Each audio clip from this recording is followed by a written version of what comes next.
Hey, Kat here. Somebody has viewed the tutorial I made on drawing in Applet and had a question in regards to polygons.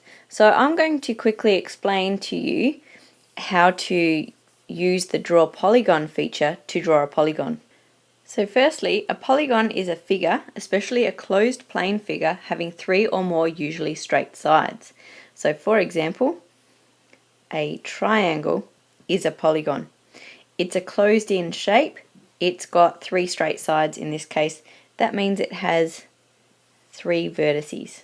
Now the question I was asked was how to draw the letter M as a polygon. So firstly, that can be done, except it won't look exactly as an M. Because a polygon is a closed shape, it will have a closed point at the bottom. With that in mind, I'll explain how we would go about creating this letter M. A polygon, so we have g.draw polygon,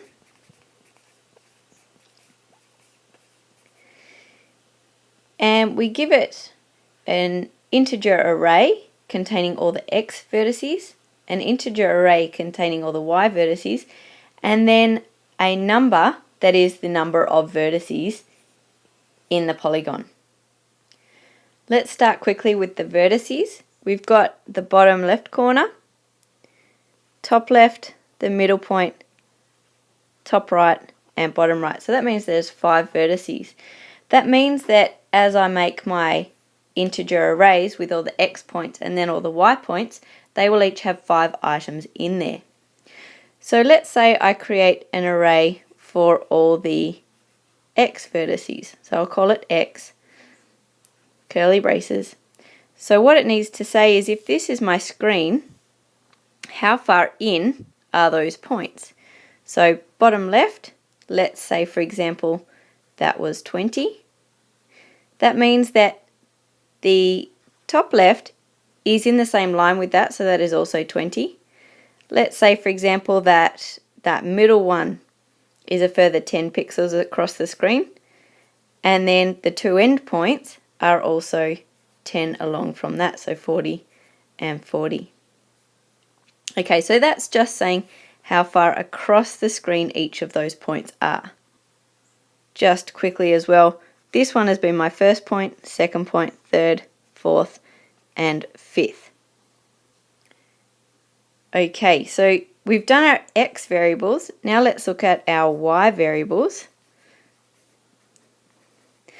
And my first one, let's say so we're looking at how far down the screen is. My first one, let's say that is 40 down the screen. So I'm keeping this fairly square here. That means my number 2 is 20. My middle point is halfway between the two at 30.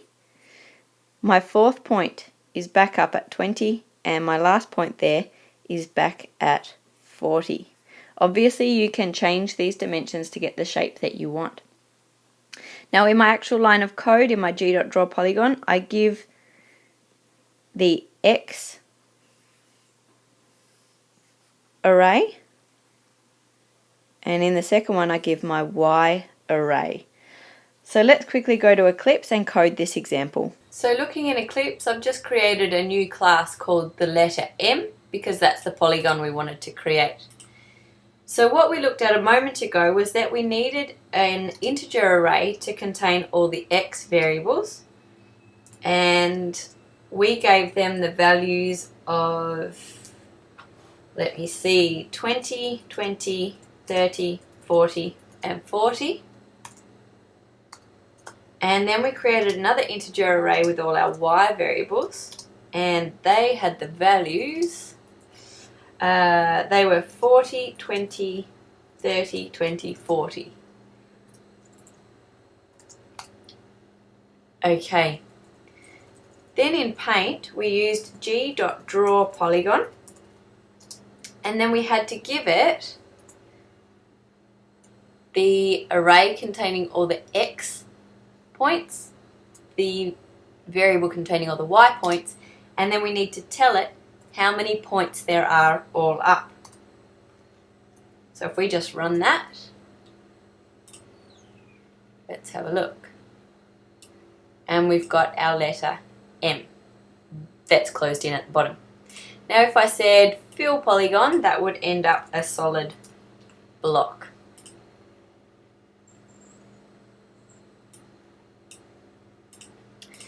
Okay, so remember that when we line them up like this, the 20, 40 is the first point in my letter M.